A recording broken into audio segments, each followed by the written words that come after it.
Hello there, Aquarius sign. Welcome to your monthly reading. Aquarius, this reading is for the month of November. Love reading for Aquarius, Sun, Moon, Rising, Venus. Aquarius, hindi lahat ng Aquarius maka-resonate sa reading na to. So, takes what resonates and leave the rest. Cross-watchers, pwedeng kayo tot, hindi sila Aquarius sign. So, put yourself in a situation kung saan kayo naka-resonate. Aquarius, if hindi kayo naka-resonate sa reading na to, please to check your other placements, your sun, your moon, your rising, your Venus sign. Dahil pwedeng doon kayo maka-resonate at hindi dito. Dahil pwedeng doon mag-start at pang-continue dito or from here to there, especially your moon sign. Aquarius, if hindi kayo talaga, hindi nyo talaga naiintindihan yung reading, naguguluhan kayo, it's just mean that hindi para sa inyo yung reading na to. Okay? So, let's start. I'm going to pull an oracle card, situation oracle card for Aquarius. November love reading Aquarius. Pop up. May zodiac sign na nakakuha nito. Just forgot ko nung zodiac sign yun. Pop up. Spontaneous, unexpected surprise visit. So, merong magbe-visit sa'yo unexpectedly or magpaparamdam na lang sa chats. Okay? Malapit na yung undas. Joke lang. Anyway. Ano yung gusto niyang sabihin sa'yo?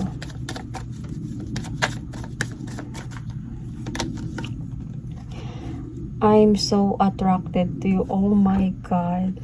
This person,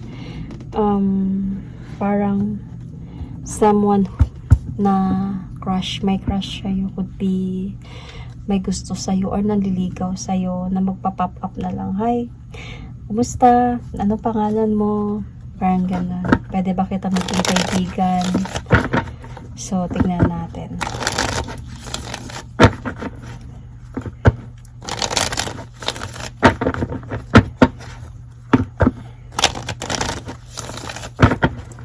Aquarius, November love reading. Aquarius, November love reading. Obsessed with you. This person is obsessed with you, Aquarius.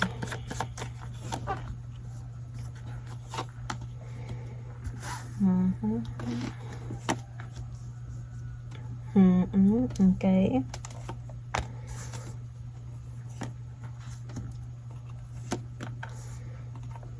Okay. So, parang Aquarius, itong reading na to is parang nagbibigay din to sa'yo ng babala. Mag-ingat sa mga pwedeng mangyari. So, may dadating sa buhay mo, Aquarius. This person is very attracted on you. Might be through online, bigla na lang uy, nakita kita, ang ganda mo, yan, pwede ba kita makilala? And mga ganong mga bagay. Because where you are right now, Aquarius, is nasa point ka ngayon ng parang you are someone na go for the goal. Parang ngayon wala ka sa point na you wanted love. Well, you want love, pero yung mostly focus ka sa goal mo. You are chasing your goals in life right now.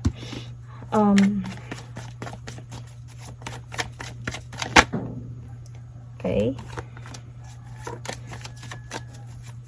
You want to be success. So, Aquarius, kahit King of Pentacles ang nandito. Pwedeng babae to, pwedeng lalaki to, okay? So, anyway, Aquarius, feeling ko kasi nasa point ka ngayon of moving forward. May nangyari sa past mo na naghiwalay ka with your person and umalis. Ngayon nagmo-move on ka and kaya focus ka ngayon sa yung love life. Sa yung goal. Focus ka ngayon sa goal mo sa buhay. You want to have a new beginning and suddenly may dumating na bago sa buhay mo. So, let's see, kasi challenge dito. Ginagago ba ako nito or hindi? So,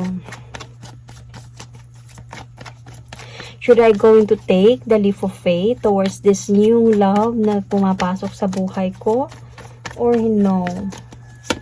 Ito yung potential challenge sa'yo. Kasi may naliligaw sa'yo. This person is telling you that this person is very attracted on you and willing siya to move forward towards with you. Naliligaw talaga to siya sa'yo. And where you need to focus on, Aquarius, is on what happened sa'yo before. So might be why, because might be you need to learn more from your lessons, and siguro kailangan mo muna talaga na to heal from what happened before. So wag ka muna mag-jump in agad sa may mga bago na dumadating, kundi kumbaga i-complete mo muna yung self-love mo, self-care mo. Moving forward ka muna sa gusto mong mangyari. Have your freedom. Parang ganun. So, parang focus ka sa kung anong pain na nangyari sa'yo before. You need to have that, could be, you need to have lesson talaga na ito na yung nangyari sa'yo. Huwag mo nang ulitin pa. Kumaga, kailangan mo muna na ibalik mo muna talaga yung tiwala at pagmamahal mo sa sarili mo. Because in the past, feeling ko hindi ka talaga naging masaya sa love life mo. In the past. Kaya nga nakipaghiwalay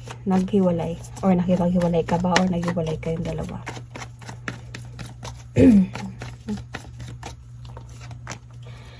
Nagkaroon ng clarity, naghiwalay kayo. Nagkaroon ng clarity, might be about cheating, whatsoever, and nawala ng effort, hindi mo naramdam yung effort, love, and naging imbalance na yung connection ninyo while you really love this person. Kaya sobra kang nasaktan din before.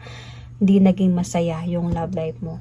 Kaya parang sinasabi sa'yo siguro ng mga cards or ng spirit guides na, uy, remind mo yung ting-ting. Remind mo yung sarili mo na nasaktan ka before at may dumadating ngayon. Huwag ka masyado muna. Observe mo muna yan. Kilalanin mo muna yun ng mabuti. Kahit pa sasabihin sa'yo na ang ganda-ganda mo, ang sexy-sexy mo, sobrang attracted siya sa'yo. Isipin mo muna yung mga nangyari sa'yo. And this time, parang learn from your lesson. Huwag na basta-basta mahulog in a way. So, saan ka ba humuhugot ngayon na saan ano yung strength mo ngayon? I think yung strength mo ngayon is nasa mga pangarap mo sa buhay. Yun yung doon ka humuhugot ng strength ngayon. Sa mga pwedeng mangyaring, kumbaga, maganda na possibilities sa buhay mo. Your career, could be your life, could be in moving forward.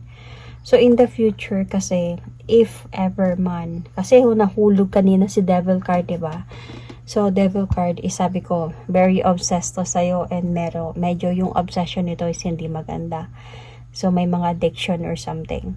So magbibigay kasi to sa'yo ng mabigat na problem if ever napapasok ka sa buhay ng person na to.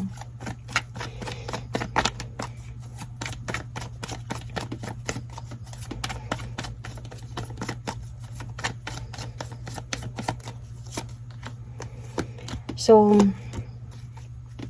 na which is akala mo, eto na yon, na magbibigay na to sa akin ng complete love and happy love, everything, love. And then, mahal niya ako, whatsoever. Tapos, darating yung araw, magbibigay lang sa'yo ng problema. In the near future, pwedeng maipit to sa sitwasyon, maipit ka sa sitwasyon. So, magkaroon ng mga realizations, hindi mo ma-appreciate. So, parang, the cycle did not end pa rin sa part mo. Hindi mo natuto yung lesson. So, parang guide na din to sa'yo na may dumadating ngayon. Future pa naman to. So, kailangan, if naka-resonate ka dito na may dumating nga sa'yong bago, kailangan kilalanin mo muna ng mabuti to. And bago pumunta sa point na, maging kayong dalawa. Because yung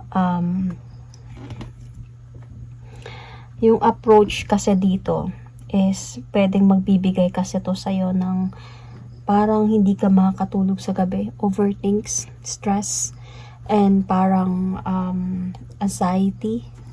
Let's clarify why.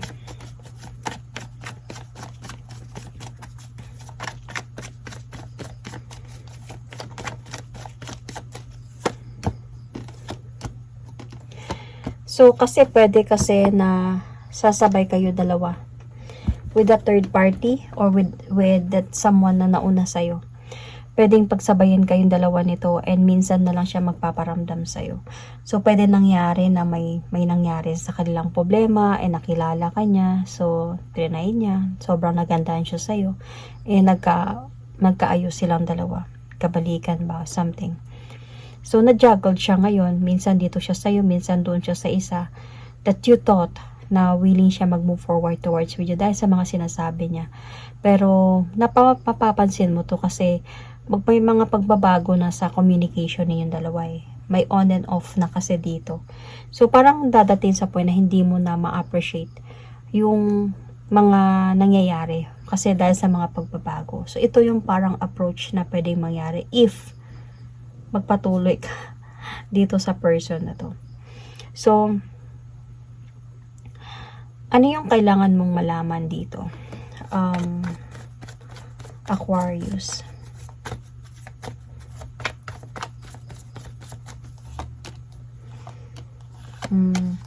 Itong person kasi na to,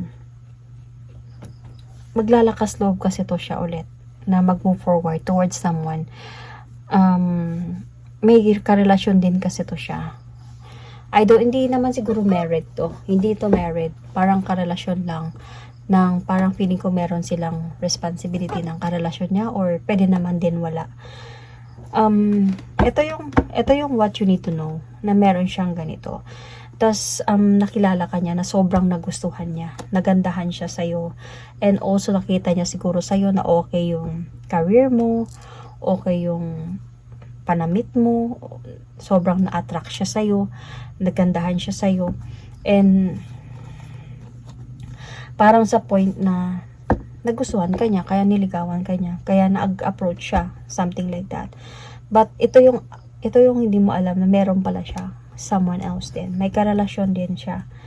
And ito yung magbibigay sa inyo ng dahan-dahan na failure sa relationship ninyo kasi option man to, hindi niya na alam kung sino yung pipiliin niya ngayon sa inyong dalawa. So, nagkakaroon to ng clarity sa'yo. And what is your hope here? Aquarius, is you are hoping for na magkaroon ka ng great idea about this person.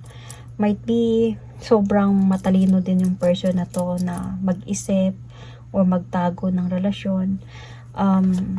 Kahit pa nararamdaman mo na something's wrong, matinik din siguro to sa parang tawag dito, yung parang maniligaw ba sa mga sinasabi niya. Siguro parang ang sweet niya pag nandyan siya sa'yo. Parang hindi ka maniniwala na meron siyang iba. Parang ganun. So, you are hoping for na may malalaman kang katotohanan. Kasi para makapag-decide ka din not to accept him and to walk away.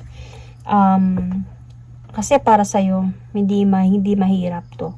Pero gusto mo lang siguro, you are hoping for some clarity. So, yung fear mo naman dito is, yun nga, baka, parang nagawa ka na lang niyang tanga na akala mo totoo pa yung mga sinasabi niya sa'yo. Kasi, the potential outcome here, or future, Aquarius, is kung papatulan mo tong person na to, masasaktan ka talaga. With that 10 of swords in the potential future na meron kayo. Maghiwalay din kayo, masasaktan ka. So, ano ba yung pahiwatig ng cards na to? So, hindi to siya dumating sa'yo na siya na. Parang dumating to siya sa'yo to tell you that hindi ka pa healed from what happened before. Baga, hindi ka pa handa na magmahal. Kailangan mo muna mahalin mo muna talaga yung sarili mo. Kasi hindi naman madali magmahalin balik yung sarili. Sabi na, ay mahal ko naman yung sarili ko. Pero, nawawalan ka ng pag-asa sa buhay, nasasaktan ka, umiiyak ka, sorry about that. Mga ganon. So, when you love yourself, when you trust yourself, when you to care of yourself talaga is someone na meron kang confidence sa sarili mo na kaya ko to. I mean, hindi ako basta-basta mahulog sa kung sino man dahil may tiwala ako sa sarili ko, mahal ko yung sarili ko, hindi ko hayaan na masasaktan yung sarili ko ng ganun-ganun lang. So, kung darating itong person na to, is parang, kung darating to siya sa'yo, parang, kilalanin mo muna ng mabuti to. Hindi naman sa hindi mo na siya kakausapin, whatever. Kilalanin mo muna ng mabuti. Tignan mo, tansyahin mo muna kung okay ba siya, sincere ba siya sa'yo, totoo ba siya sa mga sinasabi niya, or madami siya mga alibis or whatever. Kasi para hindi ka hahantong sa point na ito yung mangyayari sa'yo. And more on, focus ka sa, baga isipin mo yung mga pinagdaanan mo. Hindi madali yung pinagdaanan mo para mapunta ka ngayon sa point na nag-move forward ka na sa yung career. Okay, di ba? Nasa point ka na ngayon of reaching your goal. Parang chasing your goal. Doon ka na nakafocus. Huwag ka nang lumingon pa. Huwag ka na magsigsag pa. Kasi parang dumating to sa'yo as parang trials or tests to see kung how far ka na ba talaga sa healing or sa pag-move on. So, Aquarius sign, you might be dealing here, or this person, itong new person na dadating sa'yo, might be a Gemini, an Aries, Scorpio, Pisces, a Cancer,